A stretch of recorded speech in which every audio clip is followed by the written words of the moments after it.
Bonjour tous mes sports branchés, ici c'est Jérôme pour nous se retrouve comme d'habitude pour une nouvelle vidéo et celle-ci sera les 8 pronostics pour ce vendredi 17 mai. Vous le savez, comme chaque semaine, je vous partage mes avis sur les différents championnats majeurs, que ce soit Ligue 1, Premier League, Serie A, Bundesliga et même Liga. N'hésitez pas à vous abonner à l'équipe si vous êtes nouveau ici, c'est le minimum. Abonnez-vous puisqu'en ce moment on reste très bon, très régulier en termes de pronostics. Nos deux dernières vidéos, c'est un perfect 14 pronostics validés sur 14, un très bon résultat. Ici, comme d'hab, la vidéo vous plaît, je compte sur vous pour lâcher vos magnifiques pouces bleus, c'est ultra bon pour le référencement de la chaîne.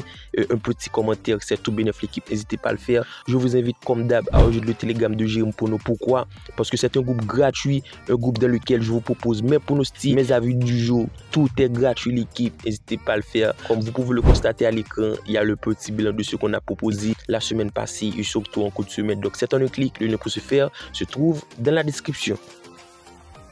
Fiorentina-Napoli, on se retrouve en Serie A, match qui s'annonce ultra disputé et surtout match à enjeu puisque c'est le 8e, que soit le 9e au classement. À noter la 8e place est qualificative en Europa Conference League. Donc pour moi du côté de Napoli, avec tout de même 2 points de retard de la 8e place de Fiorentina, c'est une équipe qui se doit de faire un bon résultat. Donc ce scénario vient influencer mon pronostic l'équipe. À noter du côté de Fiorentina, c'est une équipe qui a su faire sensation en Europe en sortant club bouge et se qualifier pour la finale. C'est tout de même une formation qui sort d'une victoire, 2 buts à 1 contre Monza, soit tout de même 3 victoires, 1 nul, 1 défaite sur les 5 dernières rencontres. Dans ce facteur, Napoli en 9e position avec 2 points de retard de la 8e place. C'est la raison pour laquelle je vous mets le but des deux équipes, l'équipe, parce que pour moi, du côté de Napoli, ça doit aller marquer face à une équipe de Fiorentina qui reste tout de même bon avec l'avantage du score. Pourquoi pas sur un score 2 buts à 1.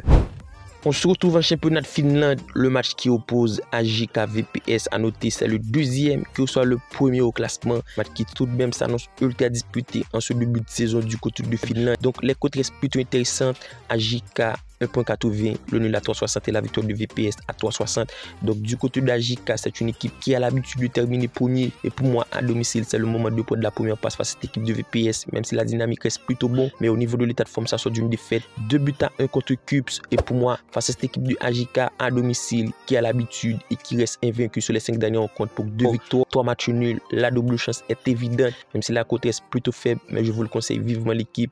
Même si VPS est premier, mais c'est une équipe qui va vite descendre sur les pieds en ce début de saison. Donc AJK au nul pour le pronostic du jour et pourquoi pas la victoire d'AJK en score sur le score 2 buts à 1. On reste en Finlande, le match qui oppose SJK Inter Turku, match tout de même disputé vu les côtes, la victoire de SJK à 2,20, le nul à 3,40 et la victoire de Inter Turku à 2,75. Du côté de SJK, je vous le dis clairement l'équipe, c'est aussi une formation qui a l'habitude de jouer la course au titre en Finlande. Donc ça se retrouve 4e face à une équipe de Inter Turku en 9e position, seulement 5 points du côté de Inter Turku. Donc pour moi ce match, il y a clairement un favori, c'est l'équipe du SJK à domicile qui aussi sort d'une défaite 2 buts à 0 au niveau de l'état de forme contre AK, mais c'est tout de même 2 victoires, 2 nuls, 1 défaite sur les 5 derniers rencontres face à cette équipe d'Inter Turku qui tout de même enchaîne des performances plutôt compliquées, 2 défaites, 2 victoires, 1 nul. On pourrait partir sur la double chance à SJK, mais je préfère prendre le 1.5 but du côté du Inter Turku. Ça prend des buts, que ce soit contre les bas du tableau ou contre le haut du classement, et SJK est le haut du classement, donc plus 1.5 but avec l'avantage du score du SJK, 3 buts à 1. On se retrouve en Ligue 2, le match qui oppose Angers du Quinquet. Je vous le dis directement, l'équipe dans la vidéo va y avoir plein de 1.5 buts parce que en ce fin de saison, pour moi, il devrait y avoir de l'espace. Il y a des équipes qui ne jouent plus rien et des équipes qui jouent leur vie. Donc Angers se retrouve 2e. C'est une équipe qui est sûre de terminer dans le top place, à moins que ça fasse un très bon résultat contre cette équipe de Duquinquet, puisque c'est la dernière journée de Ligue 2 pour moi l'équipe. Une équipe d'Angers à domicile en 2e position, une place qualificative en Ligue 1. Ça doit faire un bon résultat puisque en cas de match nul, c'est tout de même une équipe qui reste en 2e place. Le code de la victoire à domicile à 1.42. Donc Angers doit éviter la défaite sur ce match. Il pourrait y avoir un douille, mais on va essayer de faire confiance à Angers qui à domicile. Le code de la victoire à 1.42. Donc victoire d'Angers à 1.42. Une équipe qui a su faire de très bons résultats sur les 5 dernières rencontres pour 4 victoires, 1 défaite. Donc pour moi, Angers gagne. Pourquoi pas sur le score 2 buts à 0 face à cette équipe de Duquinquet. Caen Valenciennes, match tout de même déséquilibré au classement puisque c'est le 6e qui reçoit le dernier au classement. Pour moi, l'enjeu est clairement du côté de Caen qui peut peut viser la 5e place puisqu'il y a 2 points de retard de la 5e place en cas de victoire ou un match nul de Rodez qui est en 5e place. C'est Caen qui prend la 5e place. Mais pour moi, l'équipe, ça va être un match plutôt compliqué. On va pas partir sur la victoire de Caen. Je vous explique pourquoi. Après une saison ultra catastrophique du côté de Valenciennes, bon, pile poil en fin de saison, c'est là où l'équipe performe. On le constate, ça arrive sur 3 victoires consécutives.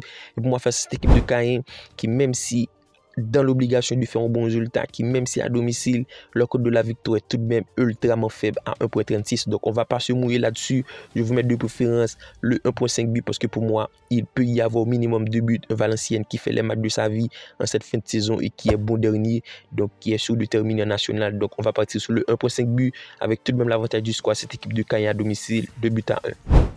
Southampton, West Bromwich, match de qualification, match de playoff pour une remontée en Premier League. À noter le match aller, c'est soldé sur un score nul, 0 but partout. Donc un match plutôt terne lors du match aller l'équipe. Alors sur le match retour, je m'attends à avoir un scénario tout autre. Une équipe de Southampton qui a une place à jouer en finale pour un remonté en Premier League. L'équipe, 2 équipes qui tout de même doivent faire un bon résultat. On le constate, les cotes sur ce match restent plutôt intéressantes avec Southampton par favori pour une cote à 1.80. Le nul à 3.40 et la victoire de West Bromwich à l'extérieur à 4.75. C'est tout de même intéressant et surtout compréhensible. Donc en ce moment du côté du Southampton, après le nul, c'est tout de même une victoire pour 3 défaites. Face à cette équipe de West Bromwich qui enchaîne des contre-performances, on le constate, 3 défaites, 1 nul, une victoire. Donc le 1.5 but me paraît plutôt évident. Southampton à domicile peut mettre minimum 2 buts ou même West Bromwich qui a l'avantage d'être outsider de l'équipe. Donc on va partir sur le 1.5 but avec tout de même l'avantage du score. Southampton 2-1. On se retrouve en Arabie Saoudite, le match qui oppose Al Nassr Riyad à Al Hilal. C'est un classique d'Arabie Saoudite, l'équipe. Je vous le dis clairement, ce match va être ultra épique, même si c'est un match sans enjeu puisque Al Hilal est déjà champion et Al Nassr Riyad se retrouve en 2e position avec 77 points. Mais c'est à noter, il y a un fait de match l'équipe qui reste ultra intéressante sur 93 points possibles. Al Hilal a su prendre 89, soit une équipe qui reste invaincue en Arabie Saoudite pour seulement 2 matchs nuls. Donc pour moi, face à cette équipe d'Al Nassr, ça va être à cœur de garder son invisibilité en championnat. Donc je vous mets Al Hilal au nul parce que pour moi Al Hilal reste bien plus affûté. C'est une équipe qui reste bien plus déterminante, même si Al Nassr en ce moment reste sur des bons résultats avec 5 victoires. Mais pour moi l'équipe Al Hilal au nul reste le pronostic qu'il faut prendre avec tout de même un score plutôt intéressant. La cote reste plutôt intéressante de 15. Donc Al Hilal au nul sur le score 2-1. Et on termine en Irlande, le match qui oppose Dundalk Shamrock. En ce début de saison en Irlande, il y a pas mal de l'équipe. Ça a été le cas avec Shamrock contre cette équipe du Waterford, la défaite 3-1. Donc on va essayer de faire sécu, on va pas prendre trop de risques puisqu'il n'y a pas vraiment d'enjeu dans les matchs, surtout en début de saison. Donc à noter du côté du Dundalk, c'est tout de même une dynamique plutôt compliquée. C'est une équipe qui est dernière en ce début de saison. Et face à cette équipe de Shamrock qui se retrouve 3e avec 25 points, c'est une équipe qui doit faire des bons résultats. Donc on va pas essayer de prendre de victoire puisque la cote de la victoire du Shamrock est tout de même mal cotée à 1.65. Je vous l'avais prévenu, il va y avoir pas mal de 1.5 buts. Donc je préfère prendre le 1.5 buts sur ce match parce que du côté de Dundalk, ça encaisse pas mal. Et pour moi, Shamrock peut aller marquer. On le constate, les 2 dernières rencontres de Dundalk, il y a eu 6 buts encaissés. Pourquoi pas 2 buts encaissés face à cette équipe de Shamrock à l'extérieur sur le score 2-0. Je leur donne tout de même l'avantage du score à l'extérieur. Alors, tel a été nos 8 pronostics du jour pour ce vendredi 17 mai. Comme d'habitude, l'équipe, si la vidéo vous plaît, un petit like, un commentaire, c'est toujours bon pour le renforcement de la chaîne.